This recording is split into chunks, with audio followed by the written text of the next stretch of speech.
Friends, welcome back to healthy DNA. तो आज की वीडियो में हम बात करने वाले हैं 12 मेन रीजंस के बारे में जिसकी वजह से बच्चे रोते हैं। सबसे पहले आपको ये समझना होगा कि बच्चों को बस एक ही लैंग्वेज आती है और वो है रोने की। जब बच्चा परेशान होता है तब वो अपनी परेशानी को रोकर ही बता सकता है।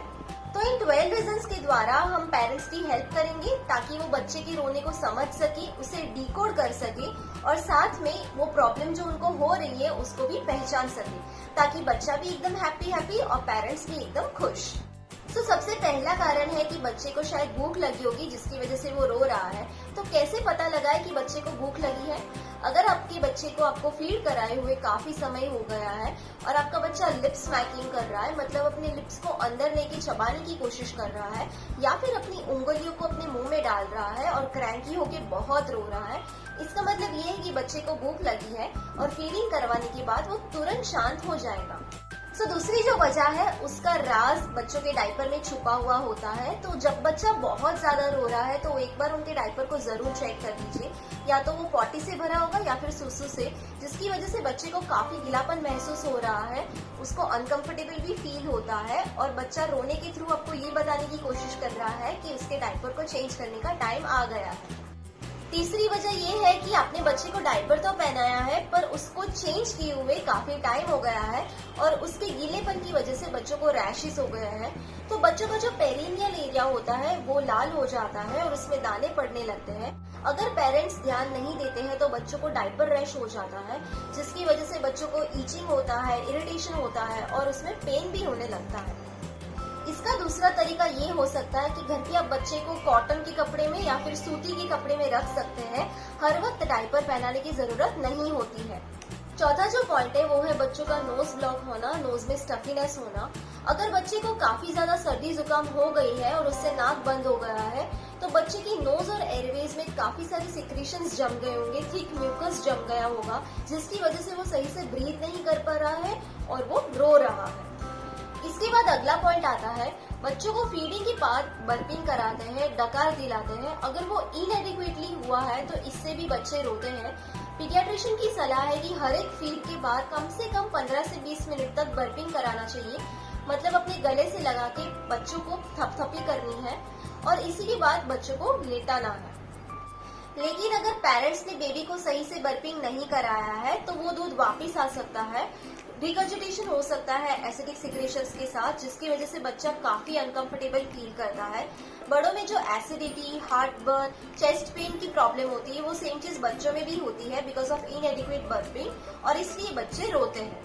अब इसी से हम छठे पॉइंट पे आते हैं। जब बेबी को फीड कराते हैं तब वो एयर को भी स्वॉलो करता है।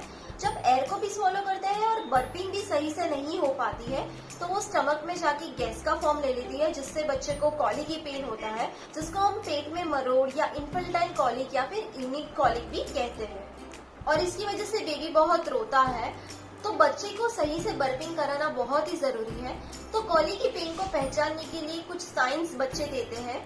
तो बच्चे का मुंह सबसे पहले बहुत लाल हो जाता है और वो जोर जोर से रोता है, अपने पैरों को अपने मुंह में डालने की कोशिश करता है और उसका पेट काफी टाइट हो जाता है, अपनी मुट्ठियों को बंद कर देता है जैसे वो गैस पास करने की कोशिश कर रहा है, अपनी ओर से सारी एफर्ट्स वो देता है। और पेरेंट्स बहुत इजीली पहचान पाते हैं कि कॉलिक की पेन कैसे होता है। आपको अपने नजदीकी पीडियाट्रिशियन को जाके दिखाना चाहिए और इस प्रॉब्लम को अकॉर्डिंगली एड्रेस करना चाहिए। सातवां जो पॉइंट है वो है बच्चे को कान में दर्द हो रहा है। जब बेबी को सर्दी जुकाम या फिर अपर रेस्पिरेटरी ट्रैक इन्फेक्शन हो जाता है तो कभी कभी वो इन्फेक्शन यूस्टिचियन ट्यूब के थ्रू ईयर में जाके पहुंच जाता है और ईयर ड्रम्स के पीछे काफी सारा फ्लूइड भर जाता है, जिसकी वजह से बच्चे को पेन होता है। तो वंस अगेन ये एक रीजन हो सकता है आपके बच्चे के रोने का। नेक्स्ट पॉइंट जो है वो है बच्चे का टेम्परेचर या फिर अनकंफर्टेबल क्लोथिंग। कई बार पेरेंट्स बच्चे को ठंड ना लग जाए ये सोच के उसे बहुत सारे कपड़े पहनाते हैं। सर्दियों में तो ये काफी हद तक ठीक है, पर गर्मियां स्टार्ट होने पे भी कई पेरेंट्स यही प्रैक्टिस कंटिन्यू रखते हैं। तो बच्चों को जब गर्मी में वूलन के कपड़े या फिर बहुत मोटे कपड़े पहना के रखते हैं तो इससे बच्चों को पसीने की वजह से दाने पड़ सकते हैं, जिसकी वजह से उनको पेन होता है और इसलिए बच्चे रोते हैं। तो 8th पॉइंट यही है कि बच्चों की अनकंफर्टेबल क्लोथिंग को अवॉइड करें। तो नेक्स्ट पॉइंट है कि आपके बच्चे को कोई मॉस्किटो बाइट, बग बाइट, किसी रेड एंट ने काट लिया हो या फिर कोई इंसेक्ट बाइट हो जिसकी वजह से वो रो रहे हैं। तो एक बार आपके बच्चे की बॉडी पे जरूर चेक कर लीजिए कि कोई रेड मार्क, रैश या फिर कोई स्वेलिंग ना हुआ हो। तो नेक्स्ट पॉइंट बहुत ही इंटरेस्टिंग है कि बच्चा जब वूम्ब में होता है प्रेगनेंसी के दौरान, तब वो एक फ्लूइड में तैर रहा होता है। मम्मी दिन भर काम करती है, फिर भी वो उसमें फ्लोट करता हुआ काफी कंफर्टेबल फील करता है। पर जब वो बच्चा डिलीवर हो जाता है तभी उसको वो कुशन इफेक्ट नहीं मिल पाती है, उसको वो नेचुरल स्विंग वाली इफेक्ट नहीं फील हो पाती है, जिसकी वजह से वो रोता है। तो ऐसे टाइम पे बच्चे को क्रेडल में सुला के उसे झुला झुलाते हैं, स्विंग कराते हैं ताकि बच्चा चुप हो जाता है। तो ये ट्रेडिशन काफी पुराने टाइम से चलता आ रहा है। या फिर बच्चे को अपनी गोद में लेके उसे थपथपी करते हैं तो भी इससे बच्चा चुप हो जाता है। इसी से हमारा नेक्स्ट पॉइंट जुड़ा हुआ है कि बच्चे को काफी लोनली लगता है। तो बच्चे का माइंड डेवलप हो रहा होता है और उसको एक सेंस ऑफ सिक्योरिटी और अफेक्शन की जरूरत होती है। तो दिन में तो बहुत सारे लोग होते हैं उसके आसपास, मम्मी पापा, भाई बहन, दादा दादी, जो उसे गोद में उठा के खिलाते रहते हैं, उसके साथ खेलते रहते हैं। पर जब रात हो जाती है तब बच्चे को पता नहीं चलता है कि अब रात हो गई है और वो उसी कंपनी को ढूंढता रहता है जिसके साथ वो खेल सके, और रोने के थ्रू वो इसी लोनलीनेस को जाहिर कर रहा है कि मुझे उठाओ, अपनी गोदी में खिलाओ और मेरे साथ खेलो। इसके बाद जो हमारा लास्ट पॉइंट है वो काफी इम्पोर्टेंट है। अगर बच्चा बहुत ही इरिटेबल होकर रोने लगा है, दूध नहीं पी रहा है या फिर बच्चे को फीवर आ गया है, शरीर गर्म हो गया है, तो इसका मतलब ये है कि बच्चे को कोई इन्फेक्शन हो गया है या फिर उसके अंदर कोई प्रॉब्लम है जो वो बता नहीं पा रहा है पर वो ये साइंस दे रहा है। तो ऐसे टाइम पे बिल्कुल वेट करने की जरूरत नहीं है और तुरंत आपको अपने नजदीकी पीडियाट्रिशियन के पास जाके कंसल्टेशन करवाने की जरूरत है। सो ये 12 रीजंस होते हैं जिसकी वजह से बच्चे मेनली रोते हैं।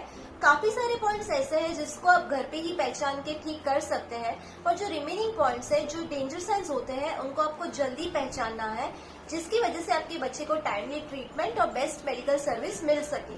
तो आज की वीडियो में बस इतना ही। अगर आपको ये वीडियो पसंद आया हो तो इसे जरूर लाइक कीजिए और अपने फ्रेंड्स और फैमिली मेंबर्स के साथ भी इसे जरूर शेयर कीजिए। आगे की वीडियोस देखने के लिए मेरी चैनल को सब्सक्राइब भी कीजिए। Stay tuned to healthy